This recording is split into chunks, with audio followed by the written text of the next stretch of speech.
La deuda agraria es un tema en que los acreedores peruanos somos absurdamente los grandes excluidos. Paradójicamente, a los acreedores extranjeros se les paga y hasta se les prepaga. No hay derecho que a los acreedores peruanos se les siga postergando. En el año 2005, el MEF hizo una proyección del valor actual de los bonos de la deuda agraria, estimando que el saldo pendiente de pago ascendía a 10.000 millones de soles. En aquel entonces, el presupuesto de la República bordeaba los 30.000 millones de soles. Hoy el presupuesto llega a 90.000 millones y con créditos suplementarios alcanza los 110.000 millones. En el año 2011, la Administración Pública devolvió al Tesoro Público el 35% de este presupuesto.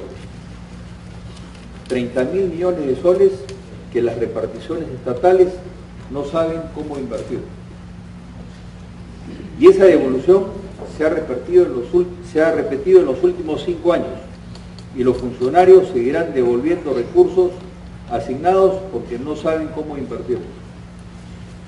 De eso se trata, de persuadir a los gobernantes que la iniciativa privada tiene mejor capacidad de inversión, mejor capacidad para hacer producir el dinero, mejor capacidad para mejorar los niveles de productividad. Pagar la deuda agraria no va a generar un gasto para el Estado. Pagar la deuda agraria va a devolver a la clase productiva los recursos necesarios para dinamizar la economía nacional. En la década del 60, la agricultura peruana tenía los mejores indicadores de Latinoamérica. En la década del 60, la agricultura era el principal contribuyente del Tesoro Público, principal contribuyente merced al impuesto a las exportaciones. En la década del 60, la agricultura peruana era pionera en el desarrollo tecnológico. Algunos de los productores en aquel entonces todavía viven.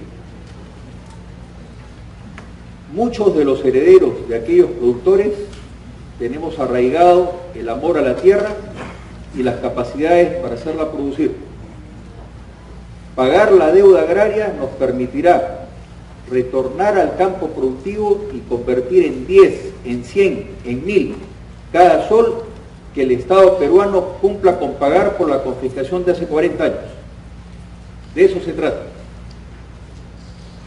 En el año 1996, la burocracia decidió que pagarle a los peruanos era inconstitucional. Fue el tiempo cuando el Estado ordenó las cuentas nacionales y restableció el pago a los acreedores extranjeros. A los acreedores peruanos, en cambio, los condenó al perro muerto. La lógica del populismo era y sigue siendo simple y hasta simplona. ¿Para qué pagar a los expropiados si hay que destinar recursos al programa del vaso de leche? ¿Para qué pagar a los expropiados si hay que destinar recursos para atender a los damnificados del terremoto de Pisco? ¿Para qué pagar a los expropiados si hay que equipar los remozados con colegios emblemáticos? ¿Para qué pagar a los expropiados si hay que construir la carretera a Cabana? Si revisamos cada una de las partidas presupuestales, vamos a encontrar esta perversa comparación. Una burocracia que dispendia el dinero público y miles de productores a la espera de un justo pago que les permita volver al campo de la producción para potenciar el crecimiento de la economía y la multiplicación de los puestos de trabajo. Convertir deuda interna en inversión productiva consiste en eso: transferir el dinero de quienes no saben hacerlo producir y pagar a los acreedores peruanos que han probado su capacidad empresarial. Los bonos están a nivel nacional y de lo que se trata es de convertir los bonos que están en una moneda que ya no está vigente, el sol de oro, a una moneda que esté vigente, que es el nuevo sol. El solucionar este asunto no solo va a reivindicar a muchos miles de peruanos que fueron afectados, va a traer consigo un shock reactivador, dinamizador y multiplicador sobre toda la economía en provecho económico y social del país en su conjunto. Además de la imagen, tanto en el ámbito interno como en el externo, del respeto al Estado de Derecho consagrado en la Constitución, lo cual redundará en más y mayores inversiones en nuestro país, pudiéndonos hacer crecer en un escenario conservador a niveles del orden del 7%. En 1996, la burocracia se afanó en promulgar 3 leyes para impedir que los expropiados cobremos las indemnizaciones que el Estado nos debe. Se trataba de una nueva confiscación, porque la burocracia nunca iba a consentir que el dinero se vaya sin dejarle beneficios subalternos. En aquel entonces, los expropiados formamos ADAEPRA y contratamos los estudios jurídicos del doctor Juan Miranda Acosta, del doctor Aníbal Quiroga y del doctor Raúl Noblecilla, quien ad honorem fundamentó una de las causas para denunciar la inconstitucionalidad de la reiterada confiscación. En el 2001 ganamos la primera acción de inconstitucionalidad, aquella en que el tribunal sentenció que fue y es confiscatorio atribuir capacidad cancelatoria a los bonos de la deuda agraria.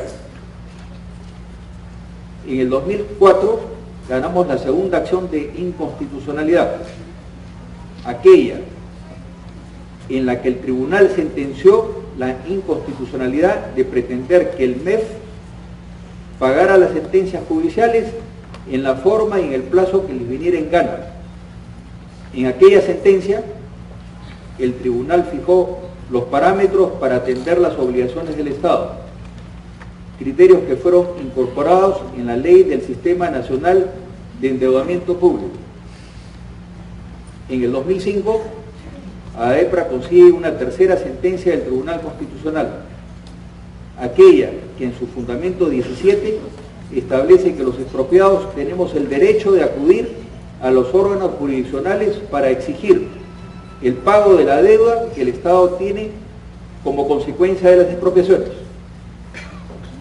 Ha sido un largo camino. Desde ADAEPRA hemos obtenido además sentencia constitucional de una habeas data y un pleno jurisdiccional nacional, constitucional y civil de la Corte Suprema, que fija la competencia jurisdiccional para tramitar las demandas contra el MEF. Los decretos 088-2000 y 148-2001, además de las 3 sentencias del Tribunal Constitucional antes referidas, sirvieron de base para la ley aprobada en el Congreso de la República con fecha 18 de julio del 2011, del cual está pendiente su promulgación. La ley no contiene iniciativa de gasto, ya que lo único que establece es el procedimiento para el canje de los bonos de soles de oro a nuevos soles, emitiéndose un nuevo bono soberano con un BAC más una tasa de interés de 4% de libre negociación en la Bolsa de Valores, con todo un abanico para que se pueda ir canjeando por lo siguiente: tierras en proyectos de irrigación, proyectos forestales, proyectos mineros, e incluso para el pago de algunos determinados impuestos hasta un porcentaje pequeño a determinar, que se pueda aplicar a la importación de bienes de capital, principalmente para la agroindustria. Proinversión podría jugar un papel muy importante en este tema. Convertir deuda interna en inversión productiva sin que afecte la caja fiscal, que en buen romance es darle facilidades de pago al deudor, que es el Estado. Uno de los potenciales inversionistas, además de los inversionistas en general, serían las AFPs, que son muy líquidas, lo cual les permitiría invertir en este instrumento en la Bolsa de Valores y con ello dejar de presionar a los gobiernos de turno para incrementar sus inversiones en el extranjero. Muchos fueron los expropiados que con su aporte solventaron los costos de aquellas acciones legales, y el mejor reconocimiento que podemos ofrecer a este aporte es continuar en el empeño de devolverle a los campos del Perú el capital y la capacidad que la reforma agraria le hurtó. El objetivo de ADAEPRA, por mandato de la Asamblea General, es que el Estado concluya con las expropiaciones que hace más de 40 años, pagando la deuda indemnizatoria agraria a valores actuales. De eso se trata nuestro esfuerzo. Muchas gracias.